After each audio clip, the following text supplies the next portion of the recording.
Le journal de 8h sur Europe 1, Fanny Marceau. Bonjour Fanny. Bonjour Dimitri, bonjour à tous. Un remarquable colonel à la bravoure exceptionnelle. Donald Trump tisse un récit héroïque digne des plus grands scénarios d'Hollywood.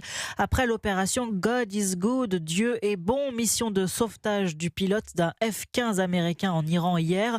Son avion avait été abattu vendredi par les gardiens de la Révolution. Il a dû se cacher pendant 2 jours avant que la cavalerie ne vienne le récupérer. Bonjour Christophe Bordet. Bonjour à tous. Le pilote est grièvement blessé, mais il devrait s'en sortir, dit Donald Trump, qualifiant son sauvetage d'opération la plus audacieuse de l'histoire des États-Unis, Christophe. Oui, et ce qu'il faut retenir tout d'abord, c'est une image. Nous sommes dans le sud-ouest de l'Iran, dans une zone désertique où l'on voit des carcasses encore fumantes d'avions américains détruits après le sauvetage du pilote secouru pour empêcher qu'il ne tombe entre les mains des gardiens de la Révolution. Le scénario se déroule sur un aéroport abandonné près de la ville d'Ispahan. Une mission de sauvetage XXL afin de retrouver ce pilote grièvement blessé, mais qui parvient tout de même à escalader une crête à plus de 2000 mètres d'altitude. L'homme se cache, se terre dans une crevasse. Il se sait recherché par les Iraniens.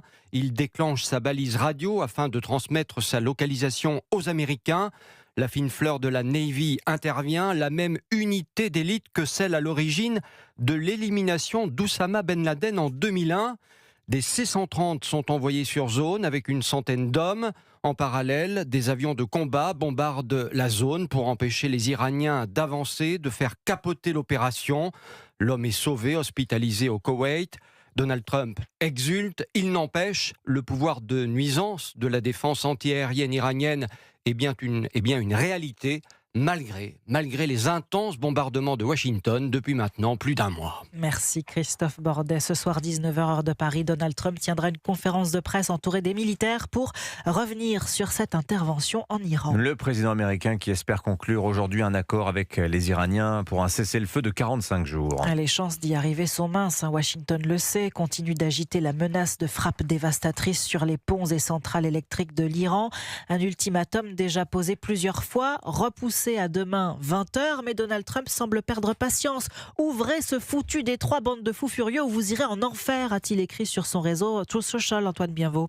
Oui, le président américain a promis de cibler en priorité les ponts et surtout les centrales électriques iraniennes. Certaines de ces centrales se trouvent sur le rivage du Golfe, à portée de tir immédiate, donc de la flotte américaine. Mais si les frappes sur les infrastructures électriques du pays pourraient être un coup dur pour le régime iranien, elles pourraient aussi rendre la vie des civils encore plus compliquée.